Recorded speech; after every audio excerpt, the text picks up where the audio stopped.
ஆண்டவரும் உலக இரட்சகருமாகிய இயேசு கிறிஸ்துவின் இனிய நாமத்தில் யாவருக்கும் என் அன்பின் வாழ்த்துக்கள். ஒவ்வொரு நாளும் தேவன் நடத்தி வருகிற கிருபைக்காய் தேவனுக்கு ஸ்தோத்திரம் உண்டாவதாக. ஆமேன். எப்பொழுதும் தேவனுக்கு நன்றி செலுத்தி கொண்டே இருந்தால் தேவன் ஒவ்வொரு நிமிடமும் நம்மளை பாதுகாப்பார். மகிமை உமக்கன்றோ, மாட்சிமை உமக்கன்றோ, துதியும் புகழும் சோத்திரமும் தூயவர் உமக்கன்றோ, துதியும் புகழும் சோத்திரமும் தூயவர் உமக்கன்றோ. ஆராதனை ஆராதனை ஆராதனை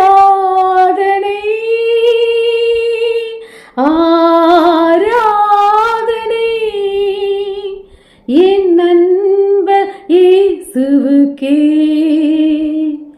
என் அன்பர் இயேசுவுக்கே. மகிமை உமக்கன்றோ, மாட்சிமை உமக்கன்றோ, துதியும் புகழும் சோத்திரமும் தூயவர் உமக்கன்றோ, துதியும் புகழும் சோத்திரமும் தூயவர் உமக்கன்றோ. விலையேற பெற்ற உம் இரத்தத்தால் விடுதலை கொடுத்தீர், விலையேற பெற்ற உம் இரத்தத்தால் விடுதலை கொடுத்தீர். ராஜாக்களாய் லேவியராய் உமக்கென தெரிந்து கொண்டீர். ஆமென். ராஜாக்களாய் லேவியராய் உமக்கென தெரிந்து கொண்டீர். ஆராதனை ஆராதனை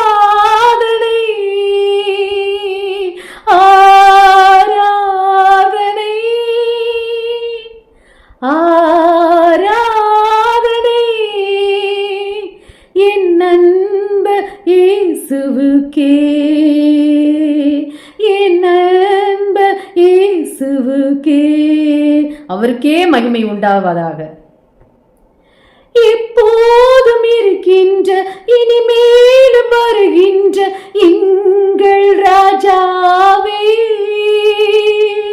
எப்போதும் இருக்கின்ற இனிமேலும் வருகின்ற எங்கள் ராஜாவே, உம் நாமம் வாழ்க, உம் அரசு வருக, உம் சித்தம் நிறைவேறுக.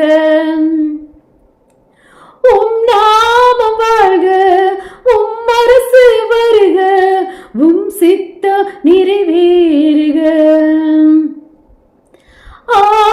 ஆராதனை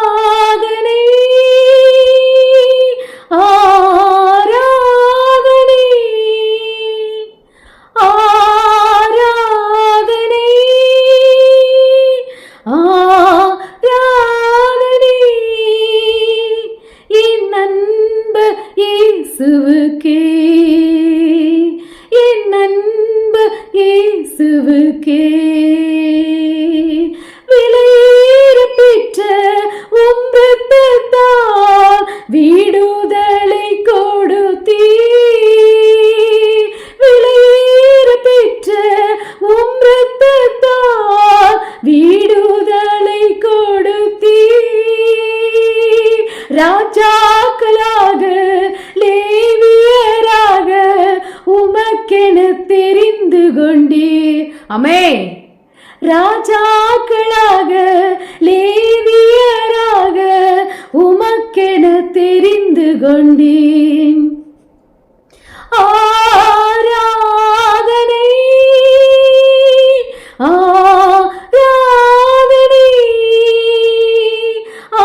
இயேசுவுக்கே, என் அன்பு இயேசுவுக்கே. ஆமென். அல்லேலூயா. Praise God. ஆமென். Praise God. வெட்டின கல்லால் ஆலயத்துக்கு அஸ்திபாரம் போட பெரிதும் விலையேற பெற்றதுமான கற்களை கொண்டு வர ராஜா கட்டளையிட்டான். இவைகள் எல்லாம் உள்ளும் புறமும் அஸ்திபாரம் முதல் மேல் திறனைகள் மட்டும் வெளியே இருக்கும் பெரிய முற்றம் வரைக்கும் அளவுபடி வெட்டி வாளால் அறுக்கப்பட்ட விலையேற பெற்ற கற்களால் செய்யப்பட்டது. அஸ்திபாரம் 10 முழ கற்களாலும் 8 முழ கற்களுமான விலையேற பெற்ற பெரிய கற்களாய் இருந்தது. அதன் மேலே உயர அளவுபடி பனிப்படுத்தின விலையேற பெற்ற கற்களும் கேதுரு மரங்களும் வைக்கப்பட்டிருந்தது. நான் என்னாலே இயன்ற மட்டும் என் தேவனுடைய ஆலயத்துக்கென்று பொன் வேலைக்கு பொன்னையும், வெள்ளி வேலைக்கு வெள்ளியையும், வெண்கல வேலைக்கு வெண்கலத்தையும், இரும்பு வேலைக்கு இரும்பையும், மர வேலைக்கு மரத்தையும் பதிக்கப்படத்தக்க அந்தியுள்ள கற்களையும் பல வர்ண கற்களையும் விலையேற பெற்ற சகலவித ரத்தினங்களையும் வெண்கட்பாலங்களையும் கோமேதக முதலிய கற்களையும் ஏராளமாக சவதரித்தேன்.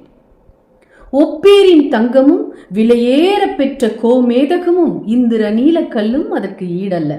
முத்துக்களை பார்க்கிலும் அது விலையேற பெற்றது. நீ இச்சிக்கத்தக்கதொன்றும் அதற்கு நிகரல்ல. ஆதலால் கர்த்தராகிய ஆண்டவர் உரைக்கிறதாவது, இதோ அஸ்திபாரமாக ஒரு கல்லை நான் சீயோனிலே வைக்கிறேன். அது பரீட்சிக்கப்பட்டதும் விலையேற பெற்றதும் திட அஸ்திபாரம் உள்ளதுமான மூளைக்கல்லாயிருக்கும். விசுவாசிக்கிறவன் பதறான். இது நிமித்தம் நீ திரும்பினால் நான் உன்னை திரும்ப சீர்படுத்துவேன், என் முகத்துக்கு முன்பாக நிலைத்தும் இருப்பாய். நீ தீர்ப்பானதினின்று விலையேற பெற்றதை பிரித்தெடுத்தால் என் வாய் போல் இருப்பாய். நீ அவர்களிடத்தில் திரும்பாமல் அவர்கள் உன்னிடத்தில் திரும்புவார்களாக என்று கர்த்தர் சொல்லுகிறார். ஐயோ, தங்கத்துக்கு ஒப்பான விலையேற பெற்ற சியோன் குமாரர் குயவனுடைய கைவேலையான மண் பாண்டங்களாய் எண்ணப்படுகிறார்களே.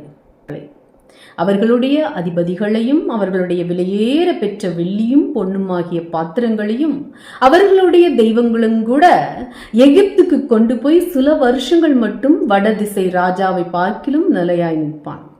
ஒரு ஸ்திரீ விலையேற பெற்ற பரிமள தைலம் உள்ள வெள்ளைக்கல் பரணியை கொண்டு வந்து அவர் போஜன பந்தியில் இருக்கும்போது அந்த ஸ்தலத்தை அவர் சுரசின் மேல் ஊற்றினார். அவர் பெத்தானியாவில் குஷ்டரோகியாயிருந்த சீமோன் வீட்டிலே போஜன பந்தி இருக்கையில் ஒரு ஸ்திரீ விலையேற பெற்ற நலதம் என்னும் உத்தம தைலமுள்ள வெள்ளைக்கல் பரணியை கொண்டு வந்து அதை உடைத்து அந்த தைலத்தை அவர் சுரசின் மேல் ஊற்றினார். அவர் பெத்தானியாவில் குஷ்டரோகியாயிருந்த சீமோன் வீட்டிலே போஜன பந்தி இருக்கையில் ஒரு ஸ்திரீ விலையேற பெற்ற நலதம் என்னும் உத்தம தைலமுள்ள வெள்ளைக்கல் பரணியை கொண்டு வந்து அதை உடைத்து அந்த தைலத்தை அவர் சிரசின் மேல் ஊற்றினாள். ஐஸ்வர்யமுள்ள ஒரு மனுஷன் இருந்தான். அவன் இரத்தாம்பரமும் விலையேற பெற்ற வஸ்திரமும் தரித்து அனிதனமும் சம்பிரமமாய் வாழ்ந்து கொண்டிருந்தான். அப்பொழுது மரியாள் விலையேற பெற்ற களங்கமில்லாத நலதம் என்னும் தைலத்தில் ஒரு ராத்தல் கொண்டு வந்து அதை இயேசுவின் பாதங்களில் பூசி தன் தலைமயிரால் அவருடைய பாதங்களை துடைத்தாள். அந்த வீடு முழுவதும் தைலத்தின் பரிமளத்தினால் நிறைந்திருந்தது.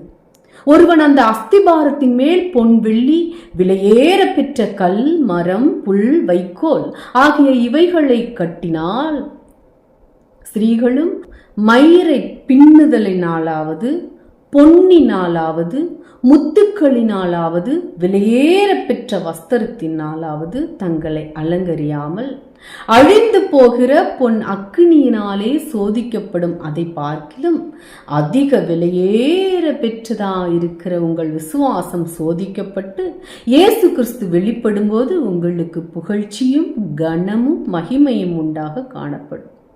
குற்றமில்லாத மாசற்ற ஆட்டுக்குட்டியாகிய கிறிஸ்துவின் விலையேற பெற்ற இரத்தத்தினாலே மீட்கப்பட்டீர்கள் என்று அறிந்திருக்கிறீர்களே. மனுஷரால் தள்ளப்பட்டதாயினும் தேவனால் தெரிந்து கொள்ளப்பட்டதும் விலையேற பெற்றதுமாயிருக்கிற ஜீவனுள்ள கல்லாகிய அவரிடத்தில் சேர்ந்தவர்களாகிய நீங்களும் அந்தப்படியே இதோ தெரிந்து கொள்ளப்பட்டதும் விலையேற பெற்றதுமாயிருக்கிற மூளைக்கல்லை சீயோனிலே வைக்கிறேன், அதன் மேல் விசுவாசமாயிருக்கிறவன் வெட்கப்படுவதில்லை என்று வேதத்திலே சொல்லி இருக்கிறது. ஆகையால் விசுவாசிக்கிற உங்களுக்கு அது விலையேற பெற்றது. கீழ்ப்படியாமல் இருக்கிறவர்களுக்கோ வீட்டை கட்டுகிறவர்களால் தள்ளப்பட்ட பிரதான மூளைக்கல்லாகிய அந்த கல் இடறதுக்கு ஏதுவான கல்லும் விழுவதற்கு ஏதுவான கண்மலையும் ஆயிற்று. அழியாத அலங்கரிப்பாய் இருக்கிற சாந்தமும் அமைதலும் உள்ள ஆவியாகிய இருதயத்தில் மறைந்திருக்கிற குணமே உங்களுக்கு அலங்காரமாய் இருக்கிற கடவுது. அதுவே தேவனுடைய பார்வையில் விலையேற பெற்றது. நம் இருதயத்தை பார்க்கும் தேவன். ஒரு மனிதன் கடற்கரை ஓரமாக நடந்து சென்று கொண்டிருந்தார். அப்பொழுது பழைய சாக்கு மூட்டையில் களிமண்ணால் செய்யப்பட்ட உருண்டைகள் இருந்தன. யாரோ களிமண் உருண்டைகளை செய்து அவற்றை வெயில் காய வைத்திருக்க வேண்டும் என்று நினைத்தவனாக அந்த சாக்கு பையை வெளியே எடுத்து கொண்டு போய் ஒவ்வொன்றாக எடுத்து தன் கையினால் எவ்வளவு தூரம் எரிய முடியுமோ அவ்வளவு தூரம் கடலுக்குள் எரிய ஆரம்பித்தான். ஒரு உருண்டை அங்கிருந்த கல்லில் பட்டு உடைந்தது. என்ன அதிசயம்! அதுக்குள் இருந்து வெளியேற பெற்ற ஒளி வீசும் கல் தெரிய ஆரம்பித்தது. அதை கண்டவுடன் அவன் ஒவ்வொரு கல்லாக வேக வேகமாக அந்த கல்லின் மேல் போட்டு உடைக்க ஆரம்பித்தான். ஒவ்வொன்றிலும் ஒரு விலை உயர்ந்த கல் காணப்பட்டது. ஐயோ, மற்ற கற்களையும் நான் தூக்கி எறியாமல் இருந்திருந்தால் எத்தனையோ விலை மதிக்க முடியாத கற்களை கொண்டு சென்றிருக்கலாமே என்று வருத்தப்பட்டான். இதை போலத்தான் நாம் காண்கிற மக்களின் புற உருவத்தை பார்த்து நாம் மதிப்பிடுகிறோம். ஒரு அழகற்ற மனிதனையோ மனுஷியையோ நாம் பார்க்கும்போது அவர்களை அழகுள்ள நன்கு உடையணிந்த மற்றவர்களோடு ஒப்பிட்டு பார்த்து இது முக்கியமல்லாதது என்று கணித்து விடுகிறோம். அவர்களுடைய உள்ளான அழகை கவனிக்க தவறிவிடுகிறோம். தேவன் படைத்த நம் ஒவ்வொருவருக்குள்ளும் அநேக நற்குணங்களும் திறமைகளும் அடங்கியுள்ளது. நாம் பார்ப்பது வெளியே மட்டும்தான். ஒருவரையும் அவர்களது வெளித்தோற்றத்தை மட்டும் வைத்து எந்த முடிவுக்கும் வரக்கூடாது. மனுஷன் முகத்தை பார்ப்பான், கர்த்தரோ இருதயத்தை பார்க்கிறவர். அதனால்தான் தாவீதின் வாட்டசாட்டமான பலசாலிகளான 7 சகோதரர்களையும் தேவன் இஸ்ரவேலின் ராஜாவாக தெரிந்து கொள்ளவில்லை. ஆனால் ஆடுகளை மேய்த்துக் கொண்டிருந்த தாவீதை தெரிந்து கொண்டார். ஏனெனில் தாவீது ஆட்டிடையனாக இருந்தாலும் தாவீதின் மனம் தேவனையே நோக்கி கொண்டிருந்தது. கர்த்தரை எப்பொழுதும் எனக்கு முன்பாக வைத்திருக்கிறேன், அவர் எனது வலது பாரிசத்தில் இருக்கிறபடியால் நான் அசைக்கப்படுவதில்லை. சங்கீதம் 16:8 என்று தைரியமாக சொல்ல முடிந்தது. அதனால்தான் தேவன் என் இருதயத்துக்கு ஏற்றவனாக கண்டேன் என்று தாவீதை குறித்து சாட்சி சொல்ல முடிந்தது. தாவீது ஆட்டிடையன்தானே என்று தள்ளிவிடவில்லை. தேவன் அவரை தெரிந்து கொண்டபடியால் தாவீதுக்குள் இருந்த விலையேற பெற்ற முத்துக்களாகிய சங்கீதங்களை நாம் இன்றும் வாசித்து கழிவுற முடிகிறது. ஒருவேளை நம்மோடு வேலை செய்கிறவர்கள் மிகவும் எளிமையான தோற்றத்தோடு இருக்கலாம். ஆனால் அதற்காக நாம் அவர்களை புறம்பே தள்ளாமல் யாராயிருந்தாலும் மதிக்க கற்றுக்கொள்ள வேண்டும். தேவனுக்கு பயப்படாதபடி அழகு மாத்திரம் இருந்து எந்த பயனும் இல்லை. சௌந்தரியம் வஞ்சனையுள்ளது, அழகும் வீண். கர்த்தருக்கு பயப்படுகிற ஸ்திரீயே புகழப்படுவாள். நீதிமொழிகள் 31:30. வெளி தோற்றத்தை வைத்து நாம் எதையும் நிதானிக்காதபடி தீர்மானிக்காதபடி தேவன் காண்கிற வண்ணமாக நாம் மனிதர்களை காணும் போது அனைத்து மனிதர்களும் ஒவ்வொரு செயலில் சிறந்தவர்களாகவே இருப்பார்கள். ஆமென். தேவன் தாமே இந்த வார்த்தைகளின் மூலம் உங்கள் ஒவ்வொருவரையும் ஆசீர்வதிப்பாராக. நீங்கள் ஆசீர்வதிக்கப்பட்டவர்கள். ஆமென். Praise God.